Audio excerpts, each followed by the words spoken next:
उम्मीद करता हूँ आप सभी अच्छे होंगे, बढ़िया होंगे। तो प्यारे बच्चों, ये जो वीडियो है ये आपके लिए बहुत ही इंपॉर्टेंट वीडियो है, क्योंकि इस वीडियो से, इस लेक्चर से आपको 8 से 10 नंबर का पेपर में फायदा हो सकता है।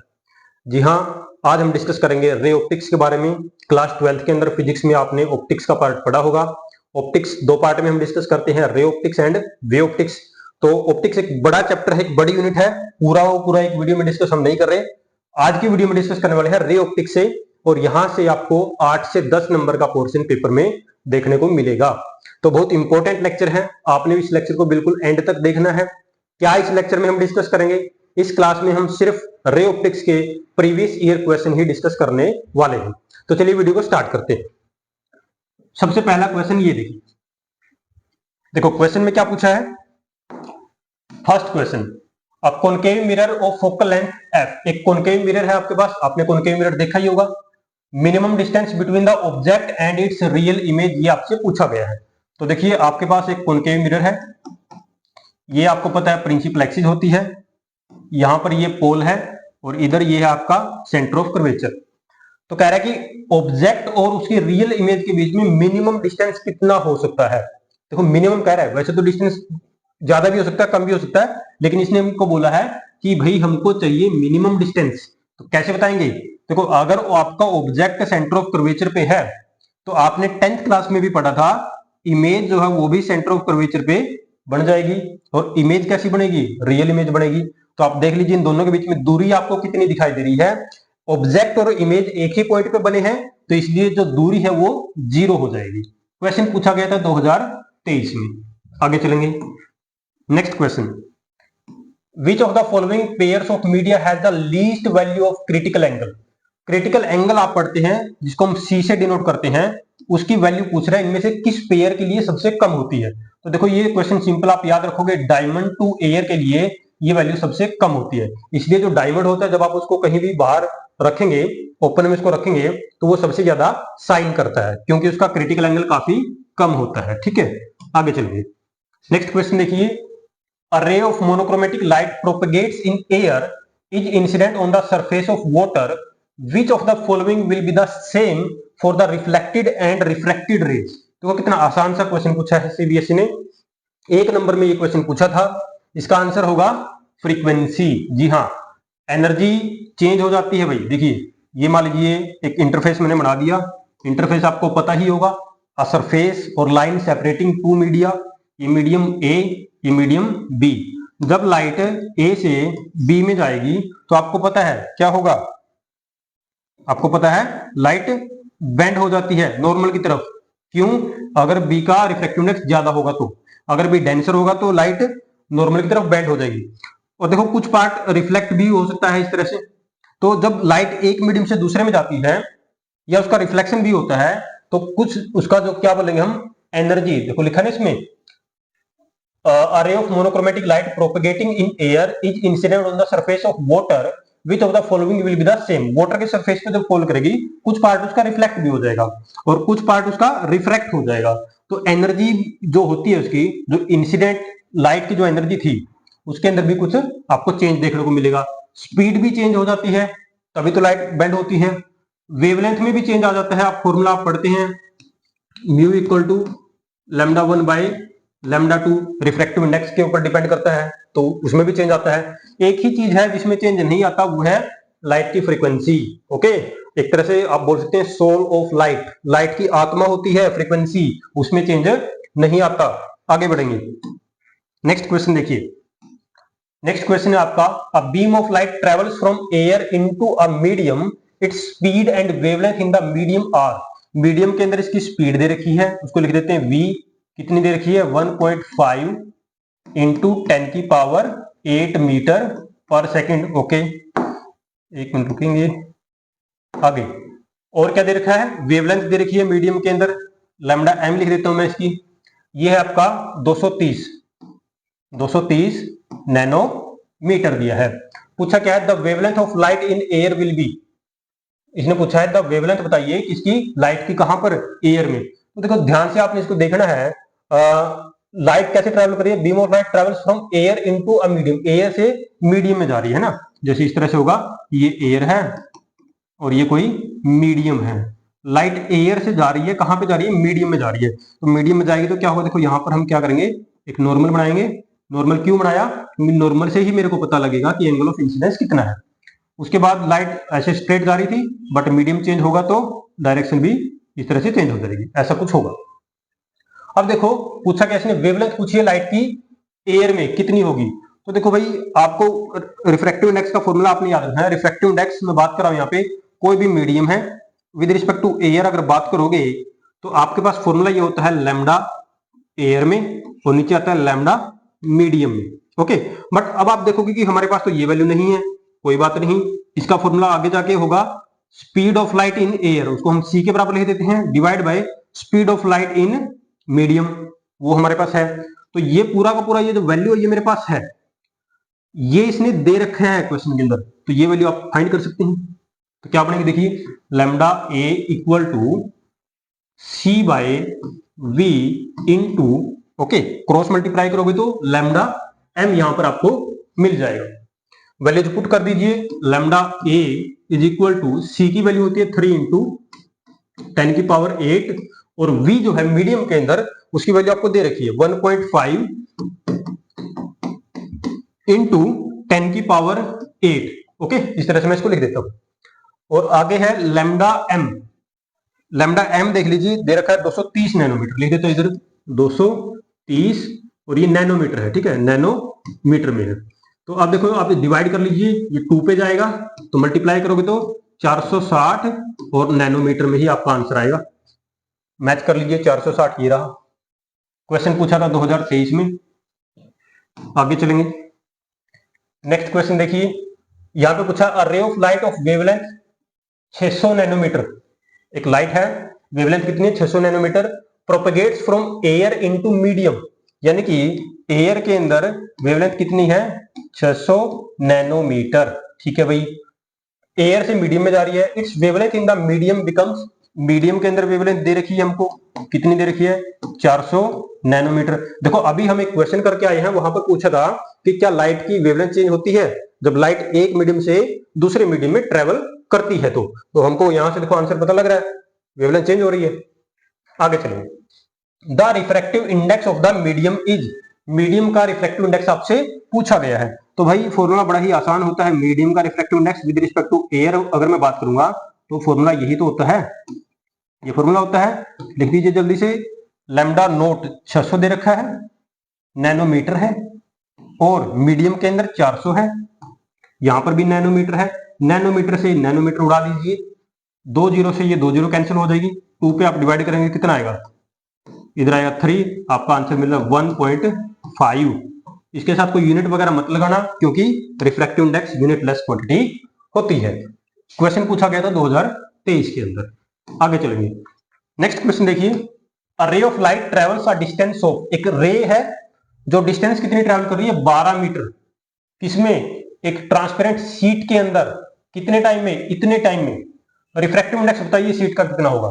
तो देखिए भाई डिस्टेंस कितना है 12 मीटर, ठीक है भाई, टाइम कितना लगाया 60 नैनो सेकंड का लगाया। ओके, तो मीडियम के अंदर यानी कि ट्रांसपेरेंट शीट के अंदर स्पीड क्या है, स्पीड का फॉर्मूला आपको पता है, डिस्टेंस बाय टाइम होता है, 1260 नैनोमीटर है, तो ऊपर लिखोगे तो 10 की पावर कितना प्लस का 9 लिख दोगे। ओके, डिवाइड कर लीजिए, कितने पे जाएगा ये 5 पे जाएगा, तो यानी कि 1/5, 1/5 को अब क्या लिखोगे आप 0.2 लिख दीजिए 1/5 को, है ना। आगे 10 की पावर कितना है 9 है और ये वेलोसिटी है तो यूनिट लिखोगे मीटर पर सेकंड, ठीक है भाई।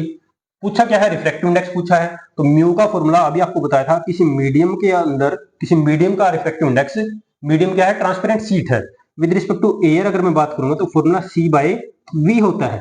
ओके, तो लिख दीजिए जल्दी से, सी की वैल्यू हमको पता है ये रही और वी की वैल्यू ये रही यहाँ पे 0.2 इंटू 10 की पावर कितना है 9 है। सोल्व करेंगे तो क्या मिलेगा हमको, देखो ऊपर हो जाएगा आपका 30 और नीचे है आपका 2 और 10 की पावर देख लीजिए, ऊपर जाएगा तो ये 10 की पावर माइनस का 1 देखने को मिलेगा, डिवाइड करेंगे 15 आएगा, यानी कि 1.5 ये रहा। क्वेश्चन पूछा गया था 2023 के अंदर, ठीक है भाई। आगे चलेंगे, देखो नेक्स्ट जो क्वेश्चन है नेक्स्ट क्वेश्चन देखिए क्या कह रहा है इसमें। नेक्स्ट क्वेश्चन में द रिफ्रैक्टिव इंडिसेस है ना, इंडेक्स का plural indices of two media A and B are 2 and √2। आपके पास दो मीडियम है, आपके पास ए है और बी है। ए का रिफ्रैक्टिव इंडेक्स 2 है और बी का कितना है, √2 है। What is the critical angle for the interface, interface के लिए क्रिटिकल एंगल बताइए। तो बेटा आप फॉर्मूला देखो, आपको मैंने बताया था क्या फॉर्मूला होता है, sine C equal to 1/μ।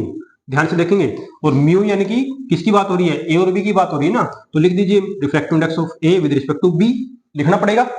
Refractive index जो होता है वो कभी भी एक सिंगल मीडियम के लिए फाइंड नहीं किया जा सकता, हमेशा उसको पेयर में हम फाइंड करेंगे। रिफ्रैक्टिव इंडेक्स हमेशा एक पेयर के लिए फाइंड किया जाता है।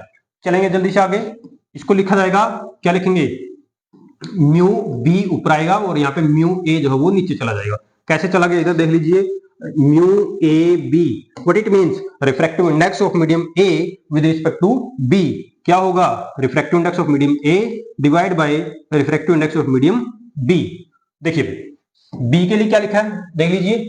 अच्छा इस वाले क्वेश्चन में ध्यान रखना थोड़ा, जो रिस्पेक्टिवली लिखा होता है जिनके अंदर, बच्चे कई बार यहाँ पर गलती करते हैं, तो ध्यान से पढ़ेंगे नहीं क्वेश्चन को, क्या पता ए की जगह बी वाला वैल्यू लिखेंगे और बी की जगह ए वाली वैल्यू लिखेंगे। म्यू बी के लिए बात कर रहा है, refractive indices of two media A and B, तो ए का 2 है और बी का √2 है, तो ऊपर लिखेंगे √2 और नीचे क्या आएगा, ए के लिए 2। अल्टीमेटली आपको वैल्यू मिलेगी 1/√2। तो ध्यान दीजिए sine C equal to 1/√2, okay, और 1/√2 क्या होता है, साइन 45 होता है ये तो यहां से आप देख लीजिए सी की वैल्यू कितनी दिख रही है आपको, 45 डिग्री। ओके, ये क्वेश्चन पूछा गया था 2023 में, ओके, और ये आई थिंक 2 मार्क्स में क्वेश्चन था। आगे चलेंगे, नेक्स्ट देख लीजिए 2017 का क्वेश्चन है, a small illuminated bulb is at the bottom of a tank. अच्छा देखो ये वाला जो क्वेश्चन है ये बहुत ही बढ़िया क्वेश्चन है, बेहतरीन क्वेश्चन है ना। क्वेश्चन जब आप सोल्व करोगे आपको लगेगा कि आईआईटी जेईई का मेंस का या एडवांस का क्वेश्चन आप कर रहे हैं।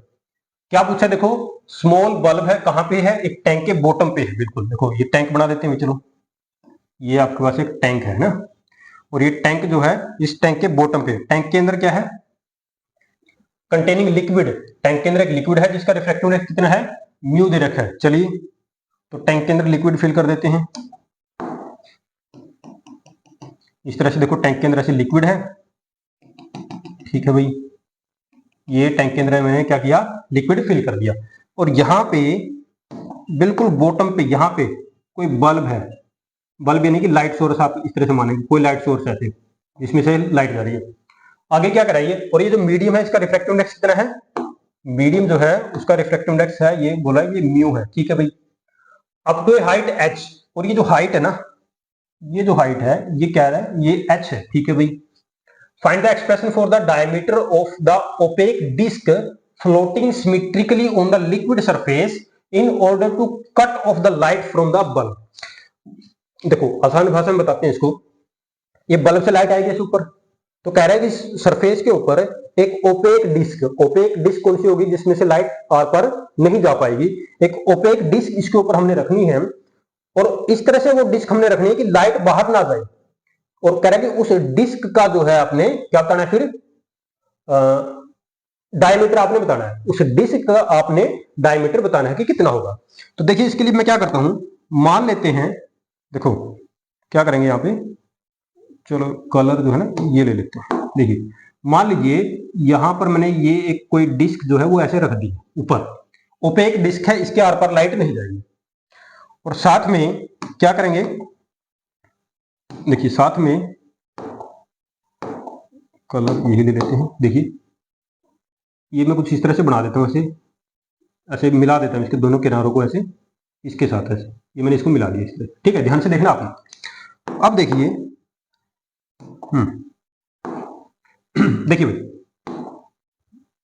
कलर जो, चलो व्हाइट ही रखते हैं। देखिए अब देखो ये जो रे यहां से आ रही है ना, इस बल्ब से जो रे आ रही है यहाँ पे, जब ये यहाँ पे फॉल करेगी, जब ये यहाँ पे फॉल करेगी, तो यहाँ पर आप एंगल देखोगे ना, मीडियम चेंज हो रहा है ना, ये मीडियम ए है, ये मीडियम मान लीजिए बी है, तो ये जो एंगल होता है इसको हम क्या बोलते हैं, एंगल ऑफ इंसिडेंस बोलते हैं। ध्यान दीजिए अगर ये एंगल ऑफ इंसिडेंस 90 डिग्री होगा, अगर मैं 90 मानूंगा तो लाइट बाहर नहीं जाएगी, light along the surface graze करेगी, आपको पता होता है, आपने टोटल इंटरनल रिफ्लेक्शन का टॉपिक पढ़ा हुआ है। अच्छा, अगर यहां से मैं कोई रे को लेके आता और यहाँ पे फोन करवाता, तो देखो क्वेश्चन ये आता ना माइंड में कि सर चलो यहाँ पे आपने डिस्क रख दी तो लाइट इधर से जा सकती है, इधर से जा सकती है, नहीं जाएगी। क्यों नहीं जाएगी? अगर मैं लाइट को यहां से लेके आऊंगा तो यहाँ पर आप एक नॉर्मल बनाओ, और ये जो एंगल है, अगर ये एंगल आई क्रिटिकल एंगल से ज्यादा हो गया तो लाइट बाहर क्यों जाएगी? लाइट तो वापस अंदर ही आ जाएगी ना, लाइट वापस अंदर आ जाएगी। तो ये जो क्वेश्चन है ना, बहुत सारे बच्चे इसको कोशिश करेंगे ज्योमेट्री से सोल्व करने का, बहुत सारे बच्चों को फिर पता ही नहीं होगा कि कैसे करें इस क्वेश्चन को, डिस्क का एरिया है या डिस्क का डायमीटर कैसे निकाले। तो बेसिकली ये जो क्वेश्चन है ये आपका TIR का क्वेश्चन, टोटल इंटरनल रिफ्लेक्शन का क्वेश्चन है, ठीक है। चलिए, तो इसी तरह से देखो यहाँ पर भी आप क्या करो, नॉर्मल बना के देखोगे और आप मानना पड़ेगा, आपको कंसिडर करना पड़ेगा कि ये जो एंगल है ये जस्ट क्रिटिकल एंगल के इक्वल है, बराबर है, ठीक है। अब देखिए, अब मैं क्या करूंगा, देखो एक लाइन और यहाँ पे, ये मान लीजिए इसका सेंटर है, ये डिस्क का सेंटर है, और यहाँ पे एक लाइन और मैं जो है वो ड्रॉ कर लेता हूं। चलो डॉटेड लाइन ले लेते हैं यहां से यहां तक, ये देखिए। अब ध्यान दीजिए थोड़ा सा, ये क्या होगा, ये तो रेडियस होगा इसका, इसको मैं R बोल देता हूं। नेमिंग अगर मैं करूं यहाँ पे तो चलो इसको बोल देते हैं ये O पॉइंट है, ये मान लीजिए आपका A पॉइंट है, ये आपका B पॉइंट है, और ये आपका C पॉइंट है। ध्यान दीजिएगा, अब ये एंगल अगर C है, ये एंगल अगर C है तो ये एंगल भी कितना होगा, ये भी C होगा, और ये वाला एंगल भी कितना होगा, ये C होगा। ये आप देख सकते ज्योमेट्री में आपको बिल्कुल क्लियर ये दिखाई दे रहा है। तो मेरे को बताइए साइन C, एक मिनट रुकेंगे, साइन C की बजाय हम टेंजेंट C फाइंड कर लेते हैं। चलो यहाँ पे मेरे को बताइए टेंजेंट C किसके बराबर होगा? आपको पता है टेंजेंट क्या होता है, परपेंडिकुलर बाय क्या होता है, बेस होता है ना। तो बताइए थीटा के सामने वाला क्या होगा, परपेंडिकुलर यानी कि AB, ओके, और बेस क्या है आपका AO, ऐसा ही कुछ होगा। AB की जो वैल्यू है तो क्या है आपका R है, और OA जो यानी कि AO जो है वो हाइट H के बराबर है। इस तरह से मैंने लिख दिया, इक्वेशन नंबर 1 बोल दीजिए। नेक्स्ट स्टेप में देखोगे टेंजेंट C जो है वो तो आपका sine C by cos C के बराबर भी होता है। अब अलग से यहां पर मैं फाइंड कर लेता हूं। देखो मेरे को पता है साइन C जो है वो तो 1/μ होता है, और अगर साइन C 1/μ है तो कोस C की वैल्यू क्या होगी?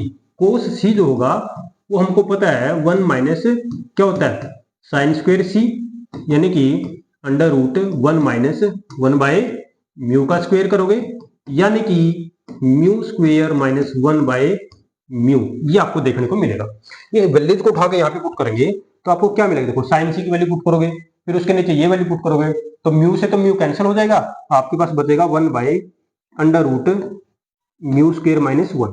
ये भी हमारे पास क्या है, ये टेंजेंट C हमको मिल रहा है, इक्वेशन नंबर 2 इसको हम बोल देते हैं। 1 और 2 से आप देखिए अगर लेफ्ट साइड इक्वल है तो राइट साइड भी क्या होगी, इक्वल होनी चाहिए। तो इसलिए मैं यहां पे लिखूंगा R by H is equal to 1 by under root, यहां पे आएगा म्यू स्क्वायर माइनस 1। तो यहां से रेडियस आपके पास आ रही है, रेडियस क्या आ रही है आपके पास, h by under root mu square minus 1, ये रेडियस आ गई। डायमीटर पूछा था, इसका डबल कर दो, 2h by under root mu square minus 1 आपका आंसर हो जाएगा। क्वेश्चन पूछा था CBSE ने 2017 में, ठीक है, 2017 का क्वेश्चन है, ओके। तो इस तरह से आपने इस क्वेश्चन को करना था। आगे चलेंगे, नेक्स्ट क्वेश्चन देखिए। देखिए भाई, how does the refractive index of transparent medium depend on wavelength of incident light use. अभी आपको बताया था म्यू इक्वल टू क्या होता है आपका λ1 बाय λ2, तो ये तो डिपेंड करता है। आगे कह रहा है velocity of light in glass is this, और एयर में ये है। If the ray of light passes from glass to air calculate the value of critical angle.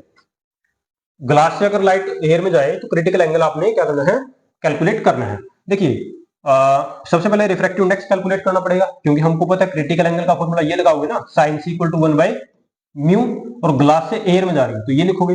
तो ग्लास से एयर के लिए रिफ्रैक्टिव इंडेक्स कैसे लिखोगे, फॉर्मूला क्या होता है आपको पता है, C/V। C आपको पता है 3 इंटू 10 की पावर कितना है 8 है, और V की वैल्यू इसने दे रखी है 2 इंटू 10 की पावर 8 है। कैंसिल कीजिए, आपको आंसर मिलेगा 1.5 1.5 कितना है 1.5। यहां पर इस फॉर्मूले में वैल्यू पुट कर दीजिए तो साइन सी आपको क्या मिलेगा, sine C equal to 1 by mu 1 by 1.5 यानी कि 10 बाई 15 यानी कि 5 से डिवाइड करेंगे तो ये ऊपर 2 और नीचे 3 2 बाई 3। तो बेटा क्या होगा, देखो यहां से साइन सी मेरे पास क्या है, साइन सी जो है वो 2 बाई 3 मेरे को देखने को मिल रहा है। ओके, साइन सी मेरे को 2 बाई 3 देखने को मिल रहा है तो सी क्या आएगा, साइन इनवर्स 2 बाई 3। ये आपका आंसर, यही पूछा था ना, calculate the value of critical angle, ये रही वैल्यू। क्वेश्चन है 2015 का। आगे चलेंगे, नेक्स्ट क्वेश्चन देखिए। हाँ जी, the minimum distance between an object and its real image formed by convex lens. चलो बना देते हैं, ये रहा convex lens, principal axis, focus पहले सरफेस दूसरे सरफेस का और ये पहले सरफेस का है ना, इसको हम बोलते हैं क्या, F2 F1 और इस तरह से यहाँ पे 2F2 यहाँ पे 2F1। क्या कह रहा है, मिनिमम डिस्टेंस बताइए किसके बीच में, ऑब्जेक्ट और उसकी रियल इमेज के बीच में, किसके लिए, कॉन्वेक्स लेंस के लिए। फोकल लेंथ कितनी है, F है, यानी कि ये जो दूरी है ना ये कितनी है, ये F। और देखो यहाँ पे बाई कन्वेक्स हम मान के चलेंगे पहला सरफेस और दूसरा सरफेस दोनों का रेडियस ऑफ कर्वेचर बराबर है। अगर ऐसा है तो ये भी F होगा और ये भी क्या होगा, F होगा। ये कितना होगा 2F होगा, ये कितना होगा, ये भी 2F होगा, यहां तक ठीक है भाई। अब देखिए मिनिमम डिस्टेंस पूछा है, अगर आप ऑब्जेक्ट को यहां पे रखते हो आपको पता है इमेज यहां पर बनेगी, सेम साइज की बनेगी, रियल बनेगी, इन्वर्टेड बनेगी, तो दोनों के बीच में दूरी कितनी है, दोनों के बीच में दूरी कितनी है, ये कितना है 2F, यहां से लेके ऑप्टिकल सेंटर होता है ना, 2F plus 2F it will be 4F। अब देख लीजिए ये रहा आपका ऑप्शन 4F। ओके, 2023 में क्वेश्चन पूछा गया था, ठीक है। बाकी देखो आपके माइंड में क्वेश्चन आ रहा होगा कि कोई जरूरी थोड़ी यहीं पे रखना है, आप ऑब्जेक्ट को आगे पीछे करके देख लीजिए, मिनिमम आपको चाहिए तो आप यहीं पे रखना पड़ेगा, ये मिनिमम पूछा है, the minimum distance. Next question में देखिए क्या पूछा हमसे, the radii of curvature of faces of double convex lens और डबल कन्वेक्स लेंस के जो रेडियस ऑफ कर्वेचर हमको दे रखी है, पहले की कितनी है 20 और दूसरे कितनी है 30। लिख देते हैं यहाँ पे R1 कितना है 20 सेंटीमीटर और R2 कितना है, R2 को मैं माइनस में लिखूंगा भाई, माइनस 30 सेंटीमीटर, साइन कन्वेंशन लगा दिया मैंने यहाँ पे पहले। पावर कितनी है, पावर है 25/6 डायोप्टर, ठीक है भाई। What is the refractive index of the glass of the lens, refractive index आपसे पूछा हुआ है, कौन सा फॉर्मूला लगाओगे, लेंस मेकर फॉर्मूला अप्लाई कर दो। क्या होता है lens maker formula, 1/f equal to mu minus 1 और यहाँ पे होता है 1/r1 माइनस 1/r2 और 1/f आपको पता है पावर होती है और पावर कितनी देर की है 25/6 इक्वल टू म्यू हमको फाइंड करना है 1/r1, r1 कितना दे रखा है 20 माइनस r2 कितना दे रखा है 30, लिख दीजिए 30, लेकिन माइनस यहाँ पर पहले से है, यहाँ पर माइनस है तो ये प्लस हो जाएगा। एक और चीज सेंटीमीटर में है, अगर मीटर में बदलोगे तो क्या करोगे 100 से इसको डिवाइड करोगे तो दोनों के साथ ऊपर 100 लिख सकते हो, यहाँ पर भी 100 और यहाँ पर भी 100 लिख दो। अब आप एक काम और कर लीजिए, 0 से 0 भी कैंसिल कर दीजिए, ठीक है भाई कोई दिक्कत नहीं। हमको चाहिए म्यू, कैसे फाइंड करोगे देखिए, तो यहाँ पे ऊपर लिखूंगा मैं 25/6 is equal to mu minus 1।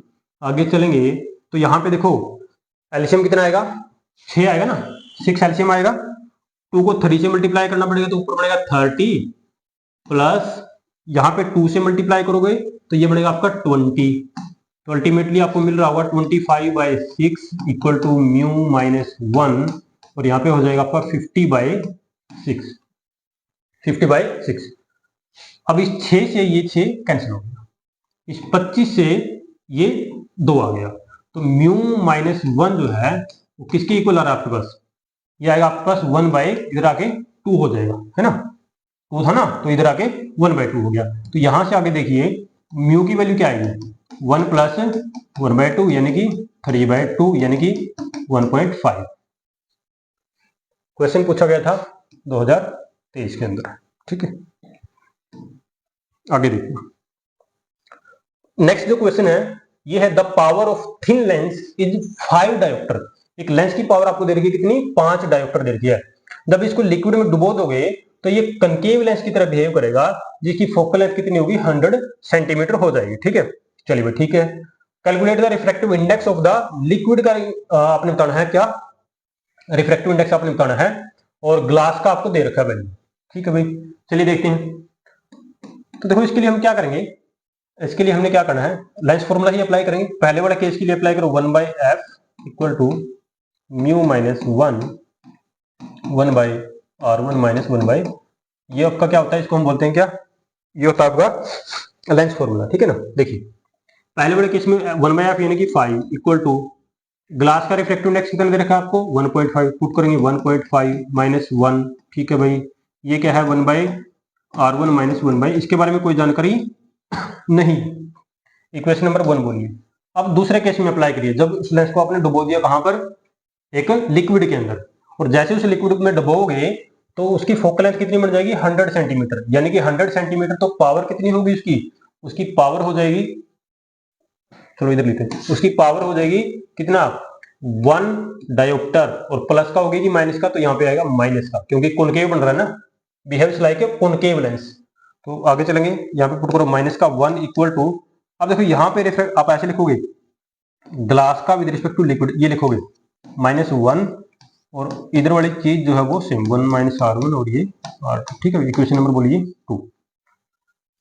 अब आप क्या करो, अब डिवाइड कर लो किसको, 2 को 1 से डिवाइड कर लो, ये चलो 2 को थोड़ा सा एक्सटेंड कर देंगे, क्या बनेगा -1 इक्वल टू इसको लिखेंगे रिफ्रैक्टिव इंडेक्स ऑफ ग्लास, और नीचे लिक्विड का आएगा, है ना, तो लिक्विड का हमने फाइंड करना है, तो ऊपर देखो ऐसे आएगा रिफ्रैक्टिव इंडेक्स ऑफ ग्लास, और नीचे आएगा ऐसे लिक्विड -1, और ये same 1/r1 minus 1/r2। Equation number तो इसको बोल देते हैं 3। अब आप क्या करो, 3 को जो है ना, 3 को या 1 को 3 से डिवाइड कर दो। अगर 1 को 3 से डिवाइड करोगे आपको वैल्यू मिलेगी -5 इक्वल टू, यहां से वैल्यू क्या बनेगी 0.5, है ना, तो 0.5 डिवाइड में देखो वैल्यू क्या आ रही है, इसको हम सोल्व करेंगे ना, इसको हम एक बार सोल्व कर लेंगे। अच्छा 1 मिनट हो गए, 1 मिनट रुकेंगे, यहीं पर वैल्यू पुट करने से शायद काम चल जाएगा। देखिए ऐसा कर लेते हैं, इक्वेशन नंबर 1 से देखिए, इक्वेशन नंबर 1 से 1/r1 माइनस 1/r2 की वैल्यू क्या बनेगी, ये 0.5 बनेगा, और ये 0.5 इधर आके डिवाइड में आएगा, तो यहाँ पे लिखेंगे, इधर लिख देता हूँ मैं 1/r1 माइनस 1/r2 किसके इक्वल आ रहा है 5 डिवाइडेड बाय 5 को डिवाइड करना पड़ेगा किससे 0.5 से, 0.5 से, तो क्या बनेगा फिर ये आपका बन जाएगा कितना 10, कितना बन जाएगा आपका ये 10 बनेगा। ठीक है ना, 5 से 5 कैंसिल हो जाएगा, डेसिमल के लिए ऊपर 10 हो जाएगा, तो ये आपका कितना हो गया 10 बन गया। अब इक्वेशन नंबर 3 में डायरेक्ट वैल्यू पुट कर दो, तो ये बनेगा आपका -1 इक्वल टू म्यू, देखो इसको क्या करेंगे लिख देते हैं यहाँ पे, म्यू जी की वैल्यू कितनी है, चलो एक बार ऐसे लिख देते हैं mu G divided by mu L. ठीक है ना, ऐसे इसको हम लिखेंगे, और माइनस में क्या है 1 है, और इसकी वैल्यू हमारे पास कितनी आई है ये 10 है, तो यहां से mu G divide by mu L -1 equal to क्या आएगा हमारे पास -1/10 आएगा। ठीक है भाई, आगे चलेंगे, mu G divide by mu L equal to, ये हमको कितना देखने को मिलेगा, 1 उधर जाके प्लस में हो जाएगा, 1 + 1/10, तो कितना हो जाएगा 11/10। हमको चाहिए वैल्यू ये, तो म्यू एल कितना आएगा 10/11 into, okay 10/11 into mu G, और म्यू जी की वैल्यू कितनी है ग्लास की 1.5 ये है। बस इसको हम सोल्व करेंगे तो आपको मिलेगा कितना, डेसिमल से ये 10 कैंसिल हो गया, तो 15/11 सोल्व कर लीजिए, 1 कितना बचेगा 4, तो 3 पे जाओगे ना, 3 पे जाओगे अब 1.36 के आसपास आपको वैल्यू देखने को मिलेगी। ठीक है, 1.36 क्वेश्चन पूछा गया था 2023। चलिए नेक्स्ट क्वेश्चन पे चलेंगे। ये क्वेश्चन देखिए, अब क्या लिखा है, a bright point source is placed at the bottom of a tank containing a transparent liquid. ये क्वेश्चन हम कर चुके हैं इस तरह का, बिल्कुल सेम क्वेश्चन है, और ये क्वेश्चन देखो पहले भी पूछा हुआ था, 2023 में पूछा है, और एक और क्वेश्चन शायद आगे मिलेगा आपको। ये क्वेश्चन 2-3 बार पूछा हुआ है, तो इसलिए क्वेश्चन बहुत इंपॉर्टेंट है। सेम उसी मेथड से आपने करना है। इसमें तो देखो r बाई एच ही पूछा है हमारे पास। r बाई एच की वैल्यू क्या आई थी, आपको याद होगा 1 by under root mu square minus 1, बस ये पूछा था, ये वैल्यू आ गई। उसी मेथड से करना है, टोटल इंटरनल रिफ्लेक्शन के मेथड से ही आपने इसको सोल्व करना है। क्वेश्चन 2023 में पूछा गया था। आगे चलेंगे, देखिए a ray of light falls on a transparent sphere, एक ट्रांसपेरेंट स्फीयर है जिसका रिफ्रैक्टिव इंडेक्स दे रखा है अंडर रूट 3, ठीक है भाई। At an angle of incidence ये 60 है, with a diameter A B उसका डायमीटर है, हैविंग सेंटर सी, ठीक है। The ray emerges from the sphere parallel to the line A B, find the angle of emergence. Angle of emergence आपने find करना है। एक बार इस पिक्चर को पूरा कर लेते हैं, डायग्राम को, रे डायग्राम को पूरा कर लेते हैं। कैसे बनेगा देखिए, सबसे पहले देखो ए पॉइंट पे फॉल कर रही है।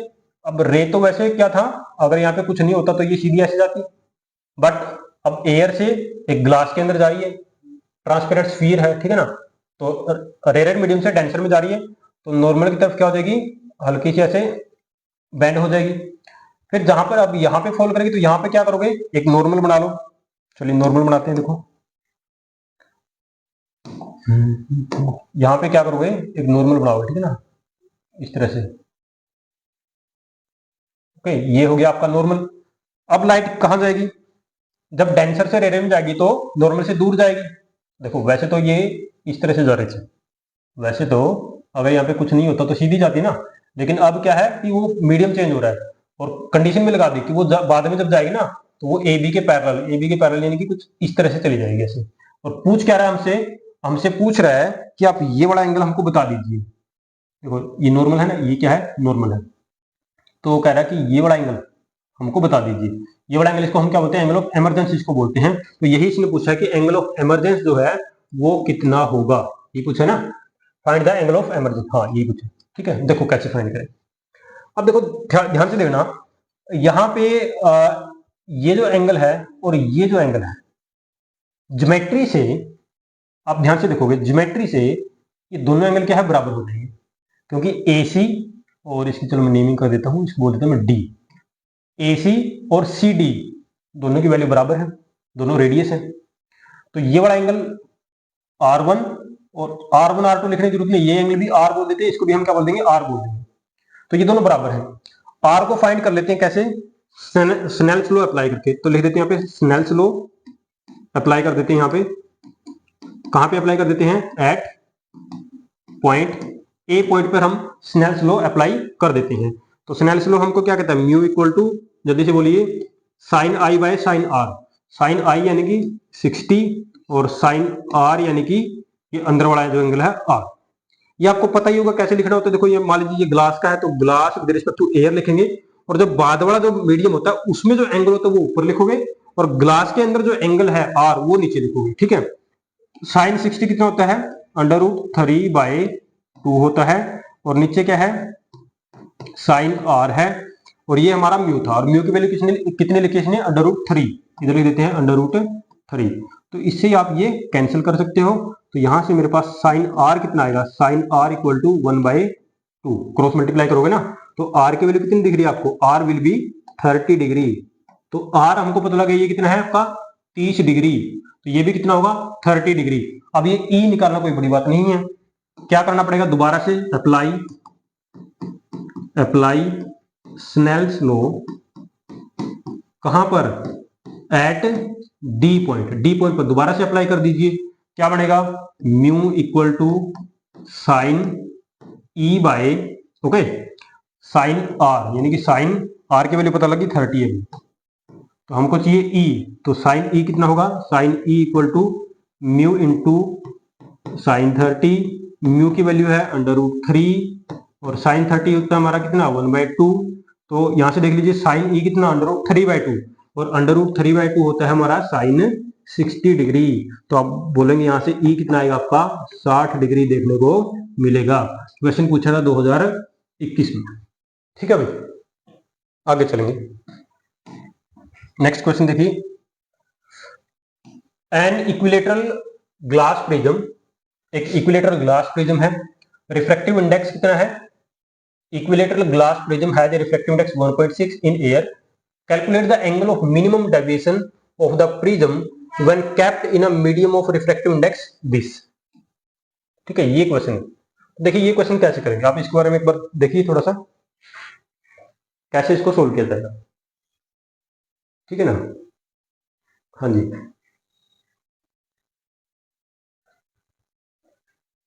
इस क्वेश्चन को कैसे सोल्व किया जाएगा, ध्यान से देखिए। इक्विलेटरल ग्लास प्रिज्म है, रिफ्रैक्टिव इंडेक्स कितना है 1.6 है। देखो कुछ ऐसा है, बना देते हैं डायग्राम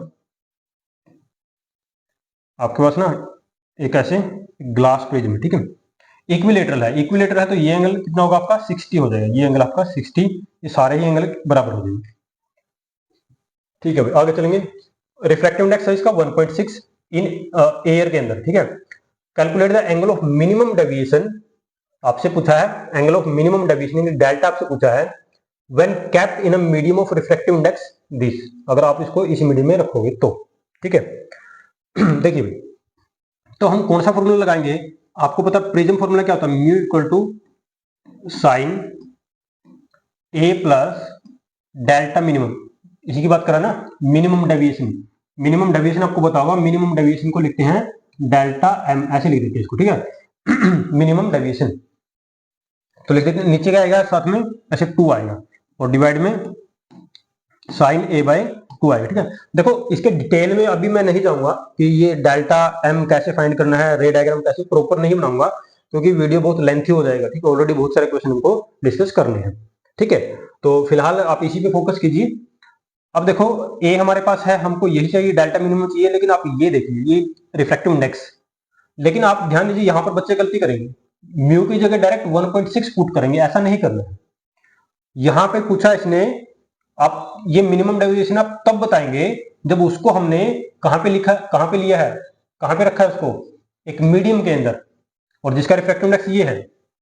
तो मैं यहाँ पे क्या करूंगा, देखो म्यू की जगह मैं लिखूंगा refractive index of this prism, यानी कि ग्लास का है ना, ये ग्लास का है, तो लिखूंगे glass with respect to some medium, और फिर ये आप फॉर्मूला लगाओगे ऐसे। ठीक है ना, साइन जो भी है आपका, साइन ए की वैल्यू तो 60 है, ए प्लस डेल्टा एम बाय 2, इस तरह से, और नीचे लिखोगे sign A bye 2, sign A bye 2 यानी कि साइन 30, साइन 30 डिग्री। आगे चलेंगे, अब देखो क्या बनेगा, ग्लास का reflective index with respect to medium का। आगे चलोगे, यहां पे लिखा जाएगा sine A plus delta M by 2, और नीचे है साइन 30, साइन 30 1/2 होता है तो ऊपर 2 आ जाएगा यहाँ पे। ठीक है, वैल्यू पुट कर लीजिए जल्दी से, हमको चाहिए डेल्टा की वैल्यू। तो ग्लास का कितना दे रखा है इसने 1.6, लिख देते हैं यहाँ पे 1.6, चलिए ठीक है, डिवाइड में मीडियम का कितना है 4/2, और 5 जो है ये ऊपर चला जाएगा, यहाँ पे 5 आएगा। ठीक है भाई, equal to 2 into sine A plus delta M by ये 2। ठीक है, ये हमको मिलेगा। अब यहां से आप इस 2 को भी इधर डिवाइड में लेके आओगे, 2 को यहाँ पे डिवाइड में लेके आओगे तो आपको मिलेगा sine A plus delta M by 2 equal to, okay, equal to,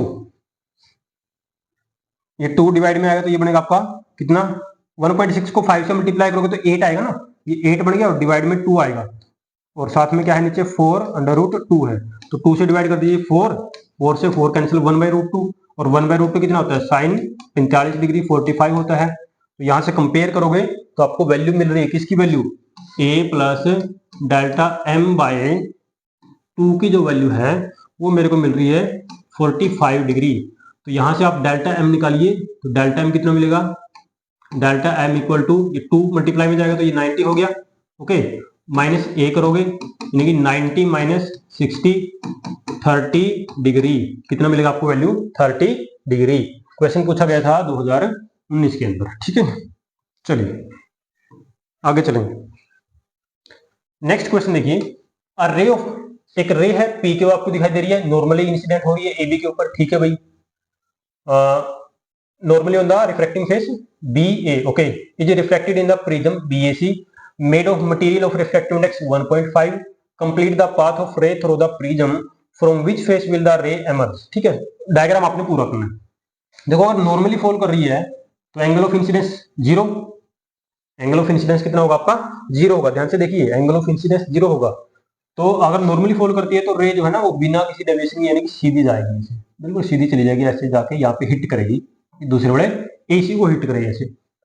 फिर एसी पे आप क्या करोगे, यहाँ पे आप एक नॉर्मल बना लोगे, यहाँ पे आप क्या करोगे, एक नॉर्मल जो है वो बनाओगे इस पॉइंट पे जहां पे ये हिट कर रही है। तो यहाँ पे मान लीजिए ये आपका क्या है, ये कोई ऐसे नॉर्मल है, ठीक है भाई। चलिए आगे चलेंगे।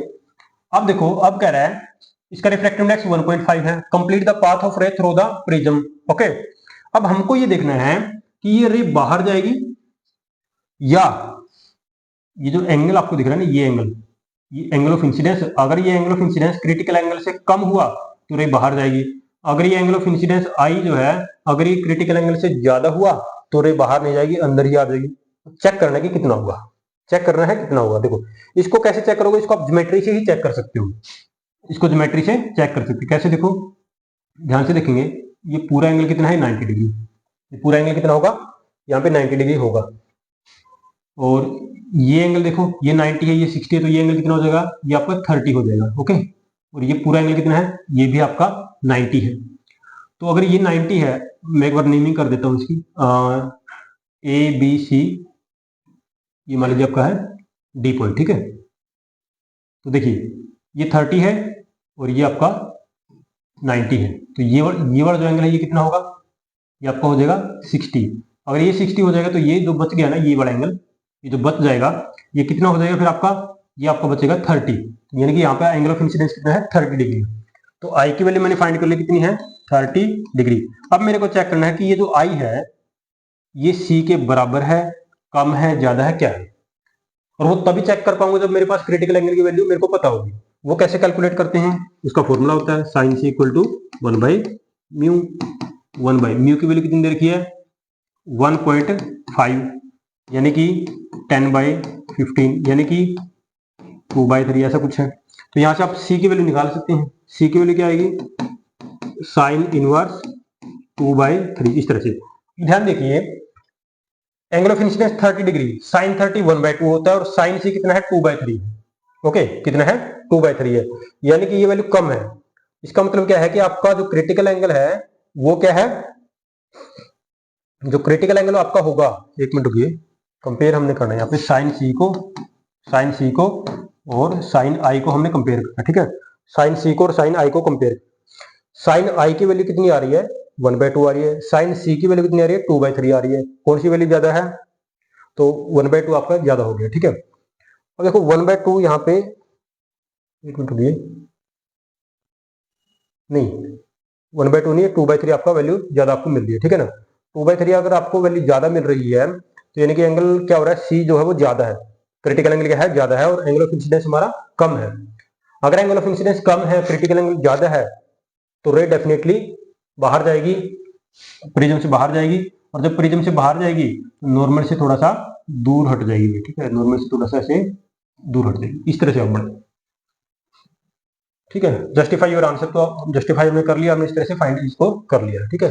तो ये सारा देखो, ये ज्योमेट्री से हम इसको फाइंड कर लेंगे। ये आपका क्वेश्चन 2016 का क्वेश्चन। आगे बढ़ेंगे, नेक्स्ट क्वेश्चन देख लीजिए, इंपॉर्टेंट क्वेश्चन है बहुत, ठीक है। देखो क्वेश्चन आसान है बहुत, देखने में शायद आपको डिफिकल्ट लगे।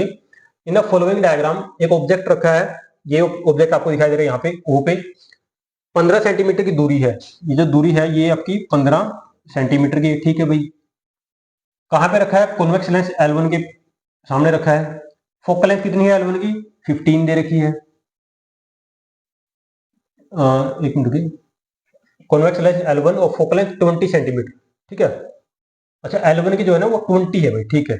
L1 जो है इसकी जो फोकल लेंथ है ना, इधर लिख देते हैं, L1 की फोकल लेंथ यानी कि F1 जो है वो कितना है आपका, वो आपका 20 सेंटीमीटर, 20 सेंटीमीटर, ठीक है भाई। And the final image is formed eight I, final image कहाँ है, यहाँ पे बढ़ रही है आई पे, ठीक है। कितनी दूरी पे बढ़ रही है 80 सेंटीमीटर पे बढ़ रही है, ठीक है। ये सारा दे रखा है 80 centimetre from the lens L2 से, ये L2 आपको दिखाई दे रहा है ना। Find the focal length of the L2, यानी कि आपने F2 फाइंड करना है। क्या फाइंड करना है आपसे, आपने F2 फाइंड करना है, ठीक है। ध्यान से देखिए, आप F2 फाइंड करेंगे, ठीक है।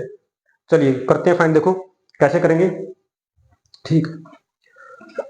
देखिए भाई F2 फाइंड करेंगे, उसके लिए देखो ध्यान से देख लो, इस लेंस ने इस ऑब्जेक्ट की इमेज को यहां पे बना दिया, इसका मतलब ये ऑब्जेक्ट जो है ये इस लेंस के ऑप्टिकल सेंटर और फोकस के बीच में होगा, तभी जाके इधर ही इसने इमेज बनाई। इसकी फोकल लेंथ कितनी थी 20, फोकल लेंथ कितनी थी 20, ऑब्जेक्ट कहां पे है 15 पे है। तो सबसे पहले तो मैं ये दूरी फाइंड करना चाहूंगा, यानी कि ये v, एक बार मैं v फाइंड कर लेता हूं। अगर मैंने ये v फाइंड कर लिया फिर मेरे को पता लग जाएगा इस ऑब्जेक्ट के लिए, इस लेंस के लिए ऑब्जेक्ट कितनी दूरी पे है, यानी कि u पता लगेगा, v इसने दे रखा है, f निकाल लेंगे लेंस का फॉर्मूला लगा के। चलिए करते हैं। सबसे पहले देखो इधर लिख देता हूं फॉर लेंस, कौन से लेंस के लिए, फॉर लेंस L1, L1 के लिए फाइंड करेंगे। L1 के लिए देखिए u कितना है माइनस का 15 लिखूंगा। अब ये मत पूछना सर माइनस का 15 क्यों लिखा, 10वीं क्लास में पढ़ा था।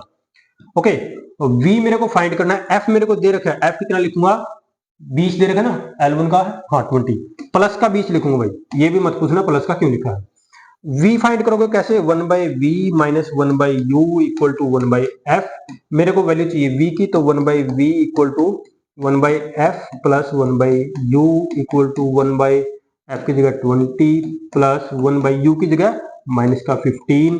जल्दी से एलसीएम बोल लो, एलसीएम चला जाएगा 60, 20 से मल्टीप्लाई करोगे तो 3 माइनस 4, आंसर आपको मिलेगा माइनस 1 बाई 60।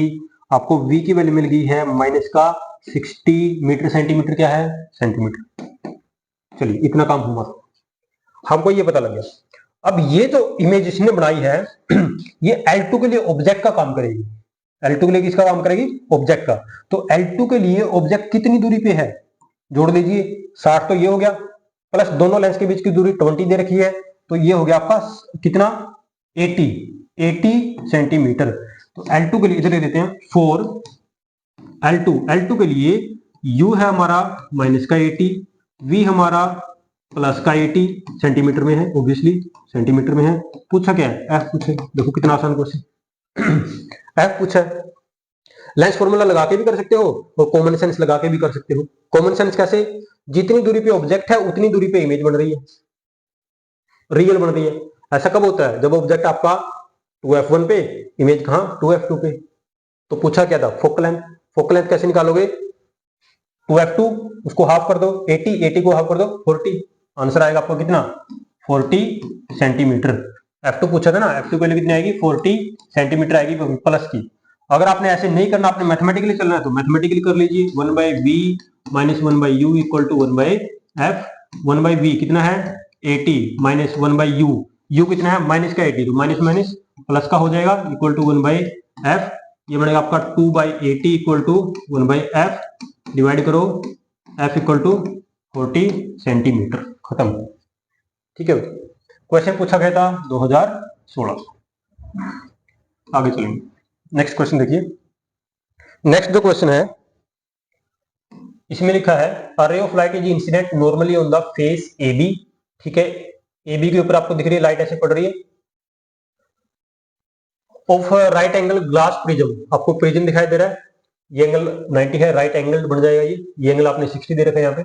रिफ्रैक्टिव इंडेक्स कितना है इसका 1.5 है, ग्लास का कितना है 1.5 है। ठीक है, ओके आगे चलेंगे। The prism is partially immerse in liquid, prism का कुछ पार्ट लिक्विड के अंदर ऐसे डुबोया गया है। ठीक है भाई, और ये जो लिक्विड है इसका रिफ्रैक्टिव इंडेक्स हमको नहीं पता, लिक्विड का रिफ्रैक्टिव इंडेक्स हमको नहीं पता।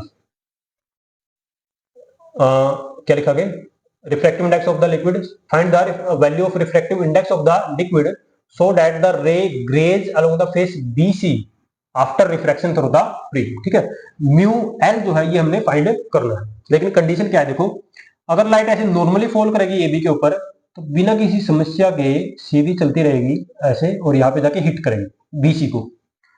अब BC पे क्या करोगे, एक नॉर्मल बनाओगे, देखो बनाते हैं नॉर्मल, यहाँ पे क्या करोगे इस तरह से एक नॉर्मल ऐसे बना दो। ठीक है, हाँ ये ठीक है, ये नॉर्मल हमने बना दिया। तो क्या कह रहा है, कंडीशन लगा दी, कंडीशन क्या लगा दी कि लाइट बाहर नहीं जाएगी बल्कि अलोंग द सरफेस ग्रेज करते हुए ऐसे चली जाएगी, और ऐसा तो तभी होता है जब एंगल ऑफ इंसिडेंस आपका क्रिटिकल एंगल के बराबर हो जाता है।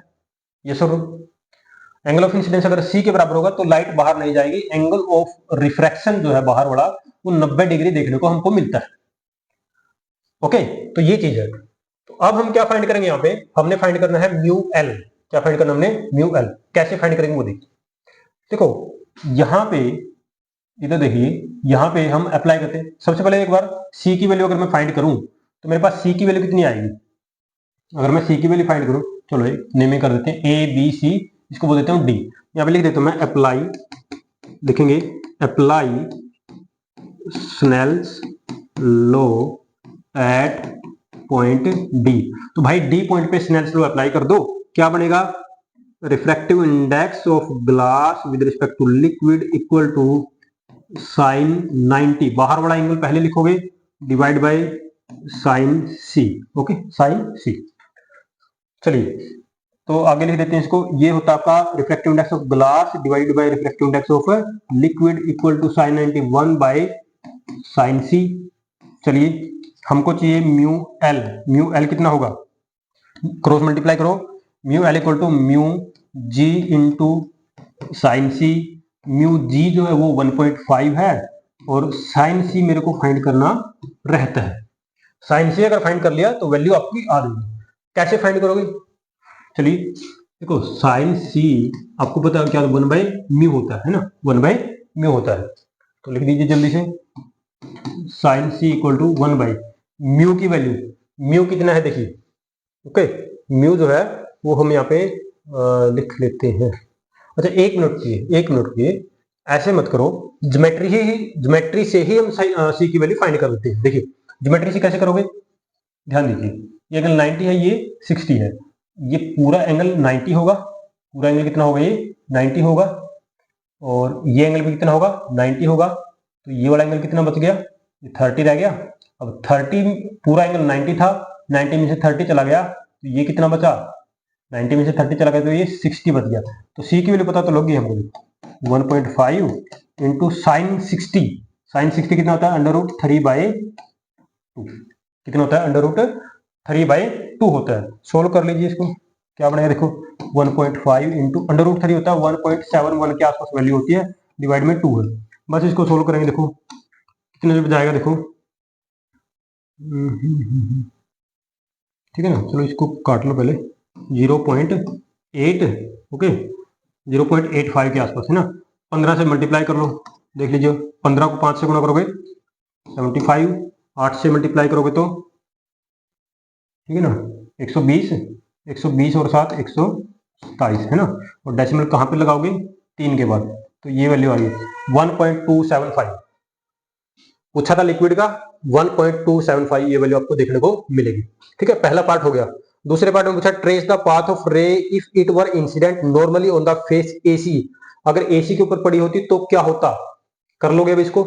एसी के ऊपर पड़ी होती लाइट तो क्या होता? देखिए इसको मैं एक बार इरेज कर देता हूँ, ठीक है। हाँ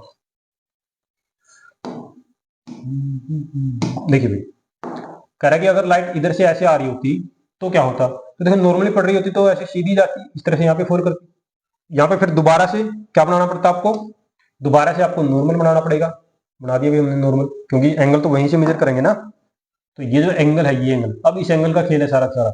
ये जो एंगल ऑफ इंसिडेंस जो होगा, ये अगर क्रिटिकल एंगल से ज्यादा हुआ तो बाहर चली जाएगी, क्रिटिकल एंगल से कम हुआ, सॉरी उल्टा बोल दिया मैंने, अगर आई क्रिटिकल एंगल से ज्यादा हुआ तो अंदर ही रह जाएगी लाइट, और आई अगर क्रिटिकल एंगल से कम हुआ तो लाइट बाहर चली जाएगी। ठीक है, चेक कर लोगे आई की वैल्यू कैसे चेक करोगे?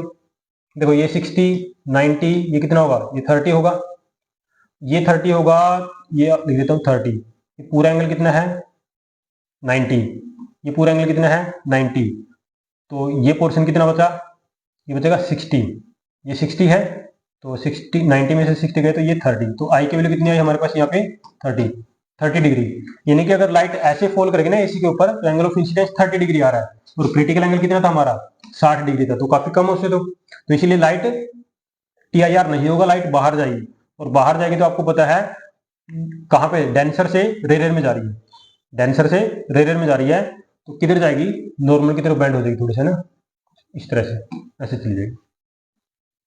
ओके, ये था आपका क्वेश्चन, पूछा गया था 2015 में। आगे बढ़ेंगे, नेक्स्ट क्वेश्चन देखिए। नेक्स्ट जो क्वेश्चन है, क्या लिखा है? A ray of light passes through prism of refractive index √2 as shown in the figure, the angle of incidence find कीजिए।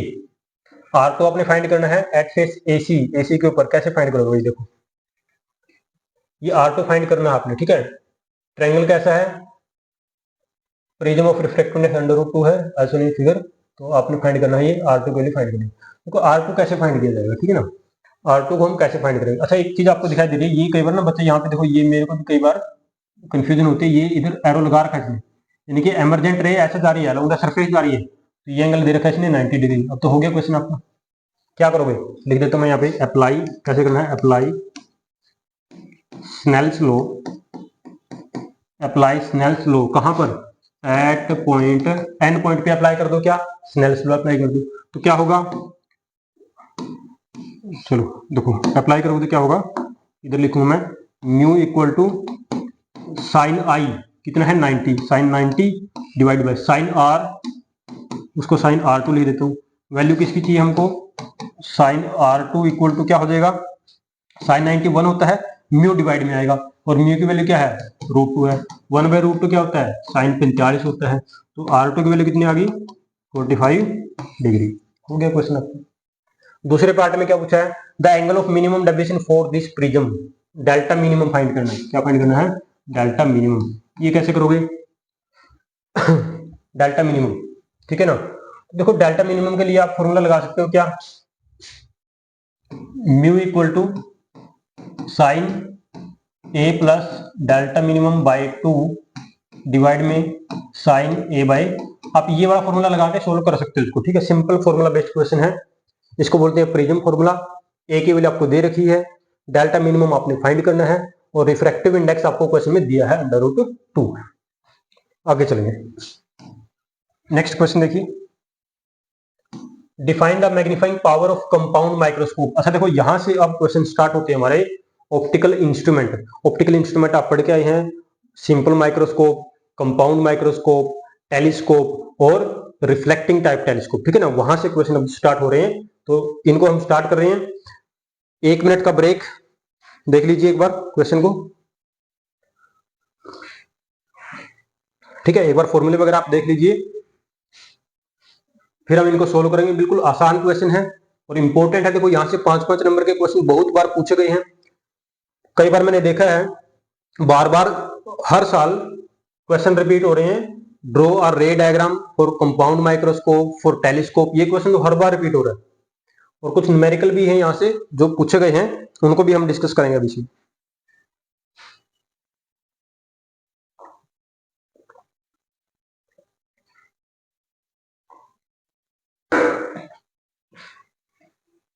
ठीक है ना।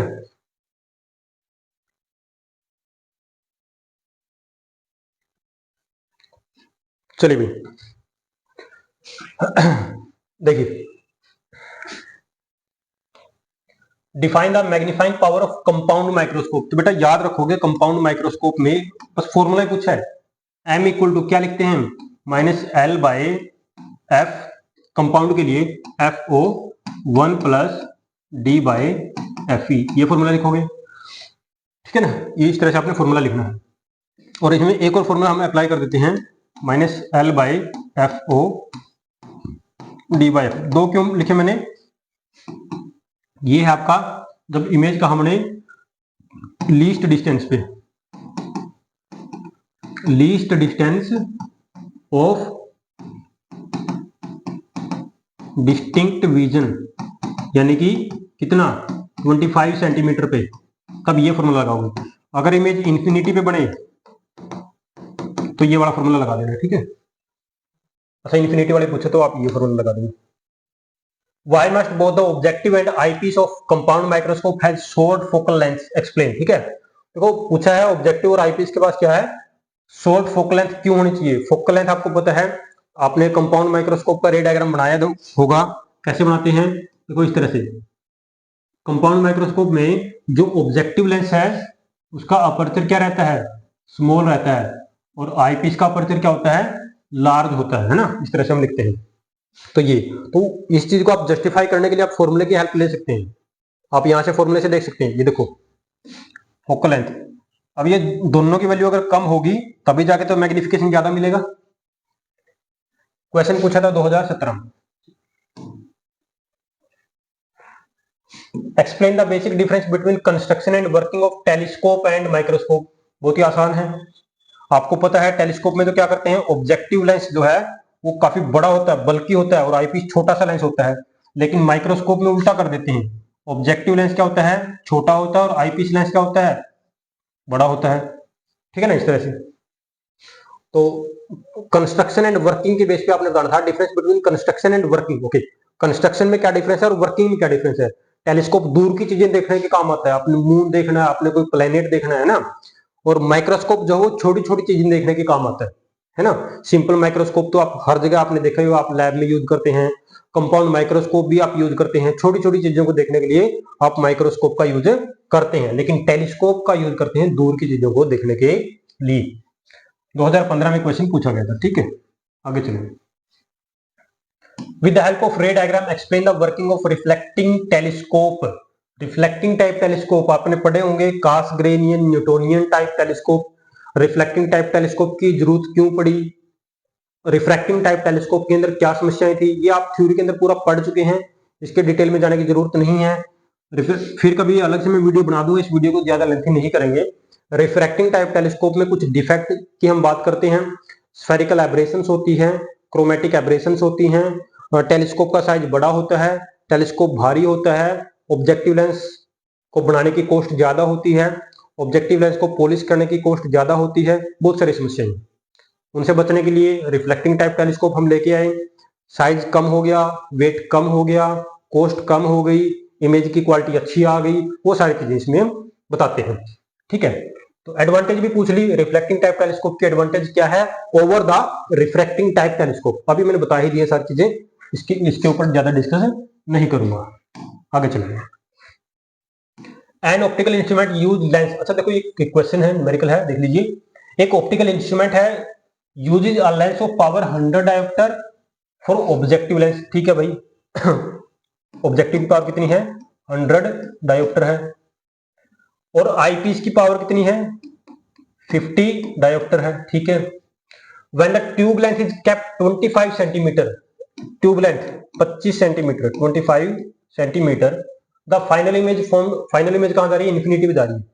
तो कह रहा है आइडेंटिफाई द ऑप्टिकल इंस्ट्रूमेंट। पहले तो आप ये बताइए कि डिवाइस कौन सी है। तो इसके लिए आप इधर से देख लीजिए, सिंपल। ऑब्जेक्टिव की फोकल लेंथ कितनी होगी, ऑब्जेक्टिव की फोकल लेंथ 1/f करते हैं ना, अगर सेंटीमीटर में लिखोगे तो 100 बाय, सॉरी एक बार इधर देख लीजिए, पावर क्या होती है 1/f होती है ना, इस तरह से। और अगर आप सेंटीमीटर में लिखना चाहो तो क्या लिखोगे, 100/f ऐसे लिखोगे, इस तरह से आपने लिखना है इसको। तो यहां से आप f की वैल्यू अगर निकालो, f कैसे आएगा, 100/p करके हम f निकालेंगे। तो 100/p करोगे तो ये तो आएगा आपका 1 सेंटीमीटर। और इसी तरह से ये आपका आएगा कितना, 100/p करोगे तो ये आपको मिलेगा, fe आपको मिलेगा 2 सेंटीमीटर।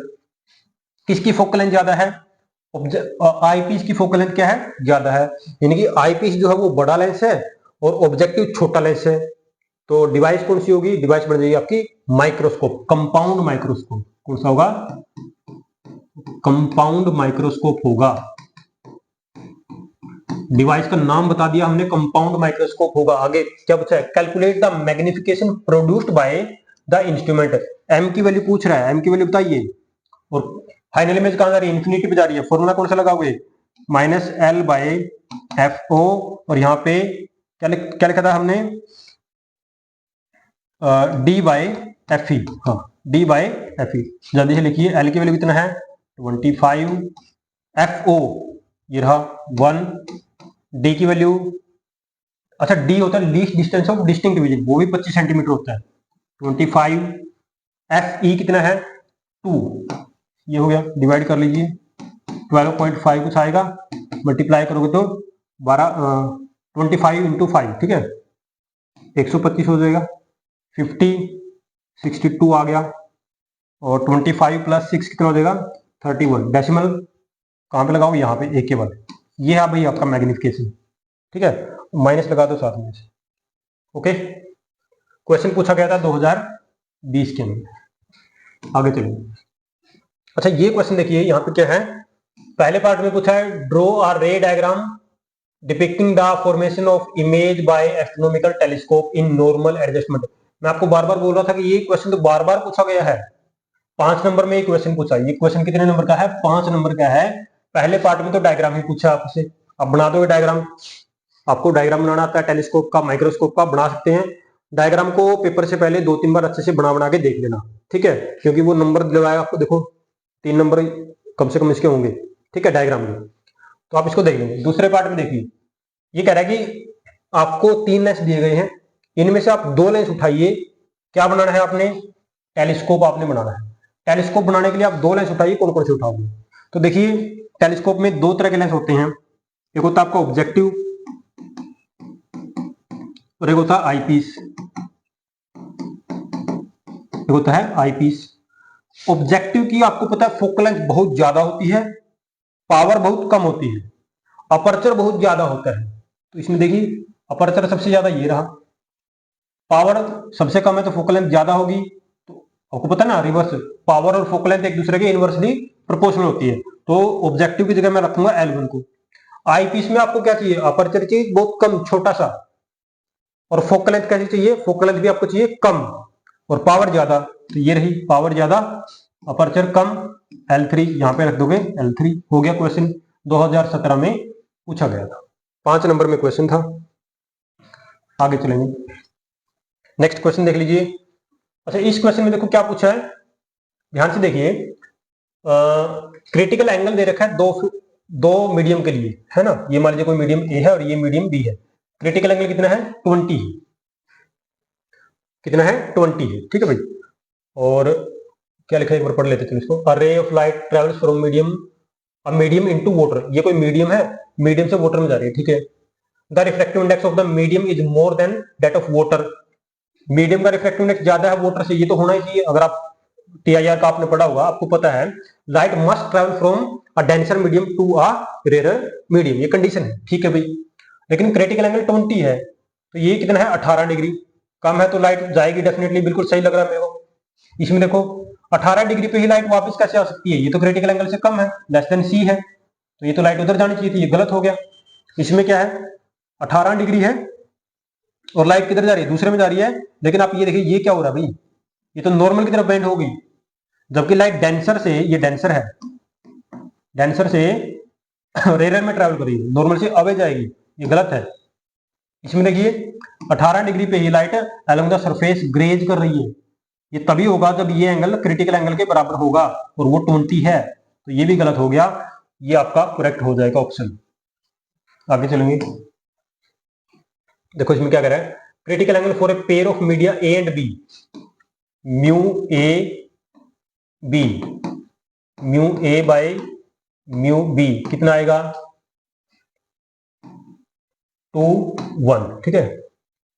क्रिटिकल एंगल की वैल्यू हमसे पूछी है, तो आपको पता है साइन सी क्या होता है? Sine C equal to 1/म्यू।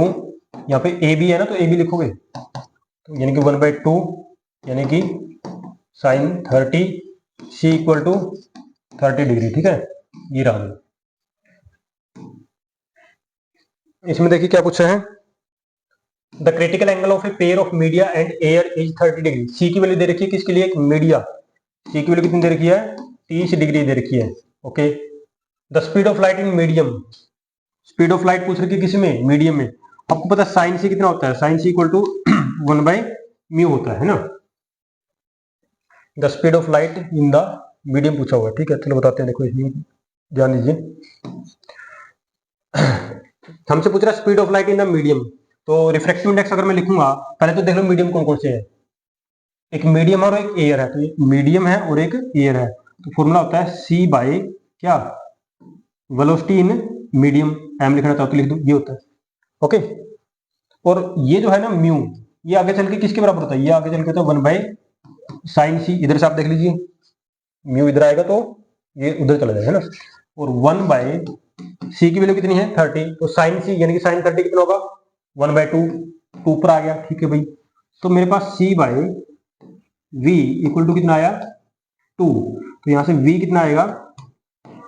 We कितना आएगा? सी बाय 2, है ना। और सी की वैल्यू आपको पता है कितनी होती है? 3 इंटू 10 की पावर 8 होती है। तो उसे डिवाइड करोगे तो कितना? 1.5 इंटू 10 की पावर 8, ये आ जाएगा, ठीक है। नेक्स्ट क्वेश्चन देखिए। देखो इसके अंदर भी दो पार्ट है। पहले पार्ट में तो आपसे वही पूछ लिया, एक डायग्राम आपने बनाना है किसका, टेलीस्कोप का, ठीक है। वही देखो बार बार कितनी बार क्वेश्चन रिपीट हो रहा है। मैग्नीफाइंग पावर पूछ ली है ना, टेलीस्कोप के लिए क्या होती है, इधर मैं एक बार लिख देता हूँ, m इक्वल टू कैसे लिखते हैं हम, माइनस, यहाँ पे क्या आएगा ऐसे, minus F O by F E, okay, minus F O by F E, और यहाँ पे आता है क्या, 1 plus F E by D. एक तो ये फॉर्मूला होता है, और एक formula simple minus F O by F E. ये कब लगाओगे, जब इमेज इन्फिनिटी पे चली जाएगी, और ये कब लगाओगे, जब इमेज होगी least distance of distinct vision यानी कि 25 सेंटीमीटर पे बनेगी, ओके। ये है फॉर्मूले। दूसरे पार्ट में क्या पूछा, फोकल लेंथ दे रखी है ऑब्जेक्टिव की और आईपीस की, ठीक है। Find the tube length of the microscope for obtaining a magnification of this, M की वैल्यू आपको दे रखी है, ठीक है। कैसे करोगे,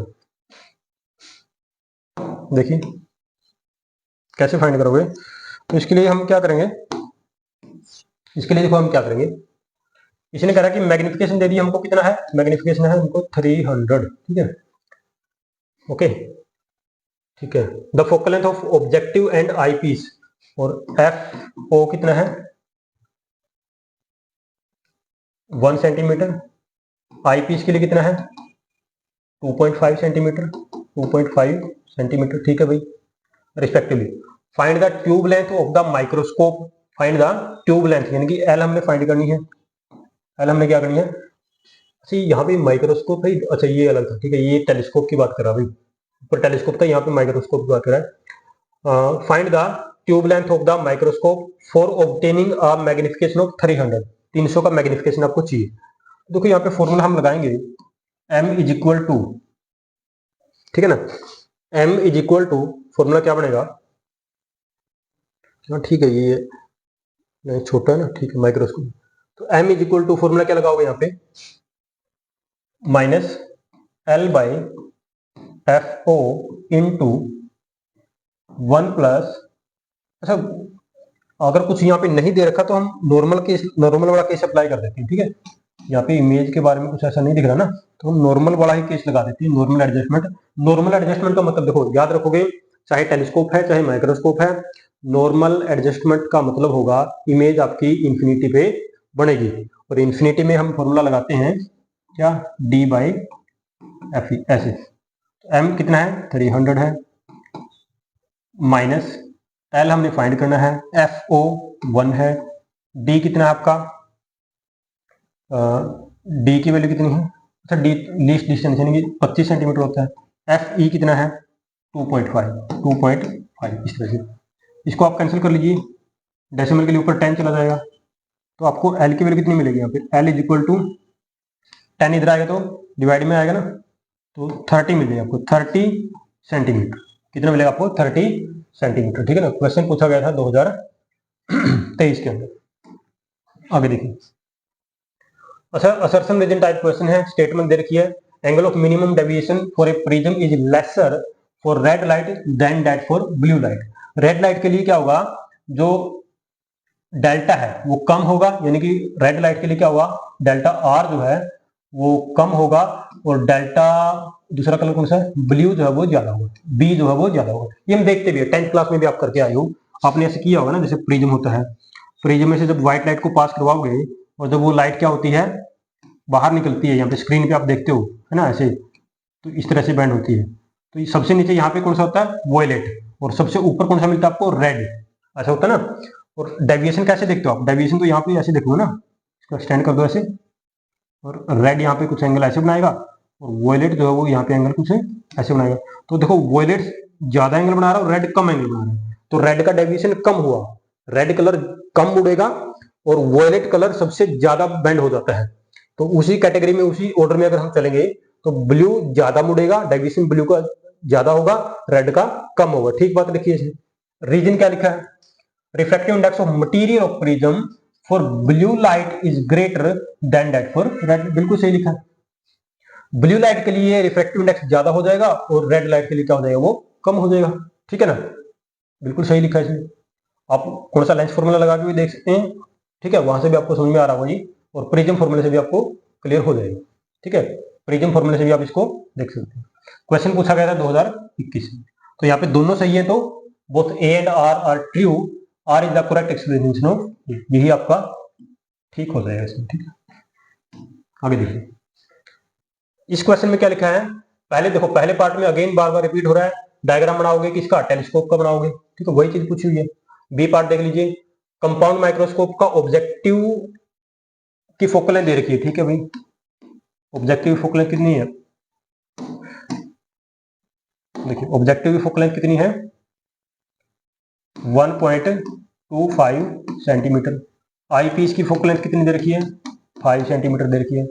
small object is kept at 2.5 centimetre from the objective, if the final image is formed at infinity, find the distance between the objective and the eyepiece. ठीक है, देखिए तो यहाँ पे ना एक बार डायग्राम बना देता हूँ। माइक्रोस्कोप के अंदर, कंपाउंड माइक्रोस्कोप में कुछ इस तरह से होता है, ऑब्जेक्टिव लेंस छोटा होता है और आई पीस जो है वो बड़ा होता है, ये इस तरह से। ट्यूब लेंथ देखो क्या पूछा इसने, अच्छा लेंथ पूछी है। ठीक है, ये ऑब्जेक्टिव लेंस है और ये आई पीस है, इन दोनों के बीच की दूरी पूछी है। ये जो दूरी है ना, ये पूछी है कितनी होगी। ध्यान से देखिए, इमेज कहां बन रही है, फाइनल इमेज इन्फिनिटी पे।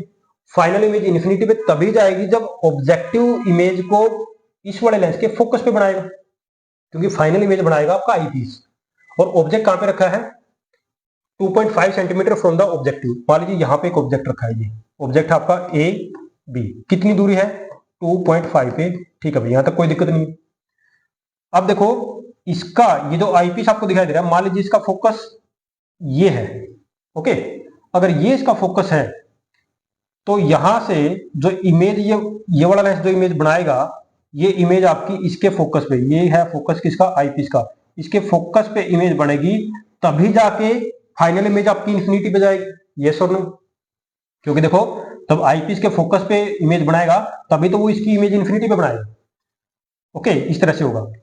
तो पूछा क्या हमसे, हमसे पूछा है कि दोनों के बीच की दूरी बताइए। तो ध्यान दीजिए, इसको क्या बोलते हो, इसको बोलते हो यू।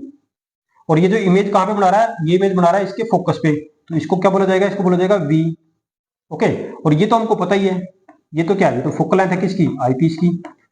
तो मेरे को अगर इन दोनों के बीच की दूरी फाइंड करनी है, तो टोटल जो लेंथ होगी, और दोनों देखो आई पीस और ऑब्जेक्टिव के बीच की जो दूरी होती है उसी को हम ट्यूब लेंथ भी बोलते हैं, क्योंकि जो आपका माइक्रोस्कोप है चाहे टेलीस्कोप है, उसके अंदर जो लेंस होते हैं वो एक ट्यूब के अंदर फिट किए जाते हैं दोनों एंड पे।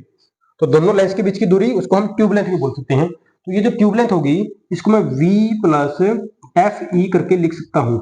ये सर देख लीजिए, इमेज बनाएगा v, और वो इमेज कहां पे बन रही है, इसके फोकस पे बन रही है, तो ये फोकल लेंथ। तो v प्लस एफ ई क्या होगा आपका, l के बराबर। एफ ई तो इसने दे ही रखा है हमको, ये रहा 5। मेरे को एक ही काम करना है, सिर्फ v फाइंड करना है। इक्वेशन नंबर में इसको 1 बोल देता हूँ। v कैसे फाइंड करोगे, लेंस फॉर्मूला लगा लीजिए ऑब्जेक्टिव के लिए, लिख देते हैं 1/v minus 1/u equal to 1/f। मेरे को चाहिए v, तो 1/v equal to 1/f plus 1/u। 1/f किसका, ऑब्जेक्टिव की बात हो रही है, तो ऑब्जेक्टिव है 1.25 u की वैल्यू कितनी है 2.5, तो माइनस लगाओगे माइनस 2.5 इस तरह। ठीक है, अब सोल्व करेंगे इसको। आप चाहो तो डेसिमल के लिए ऊपर वैल्यू पुट कर सकते हो, डेसिमल हटाओ तो यहाँ पे 100 चला जाएगा, यहाँ पे 10 चला जाएगा। एलसीएम कितना आएगा 125, इधर ऊपर आएगा 100 माइनस, इधर आएगा 5 पे जाएगा तो ये 50 आएगा। यहाँ पर आपको मिलेगा 50/125, 25 से डिवाइड कर दीजिए 2/5, तो वैल्यू क्या मिलेगी आपको 2/5। ये क्या है आपके पास 1/v, तो v कितना आएगा, v इक्वल टू 5/2 यानी कि 2.5 सेंटीमीटर। कितना आएगा 2.5 सेंटीमीटर। इक्वेशन नंबर 1 में वैल्यू पुट कर लीजिए। देखिए अब क्या करेंगे, अब वो जो v की वैल्यू है उसको हम इक्वेशन नंबर 1 में पुट करेंगे और l की वैल्यू हम फाइंड कर लेंगे। देखिए तो l कितना आएगा, v की जगह कितना 2.5 और fe कितना है दे रखा है इसमें 5, तो दोनों को ऐड कर दो 7.5 सेंटीमीटर आपकी ट्यूब लेंथ हो जाएगी, या आप बोलोगे दोनों लेंस के बीच की दूरी हो जाएगी। ये था आपका क्वेश्चन, पूछा गया था 2014 में, 14 में पूछा गया था। ठीक है, ठीक है भाई, चलिए देखो ये था आपका लास्ट क्वेश्चन था। ठीक है, आई होप कि आपको ये क्वेश्चन अच्छे से समझ में आए होंगे। और आपके लिए काफी बेनिफिट होगा अगर आप पूरा वीडियो को देख लेते हैं। फाइनल पेपर में यहाँ से बहुत सारे क्वेश्चन आपको देखने को मिलेंगे, आपका कॉन्फिडेंस बढ़ेगा, क्योंकि इस वीडियो लेक्चर में मैंने सिर्फ प्रीवियस ईयर क्वेश्चन ही डिस्कस किए हैं। ठीक है, वीडियो अच्छा लगे तो चैनल को सब्सक्राइब कर लीजिए, वीडियो को शेयर कर दीजिए, लाइक कीजिए, एंड थैंक्स फॉर वॉचिंग।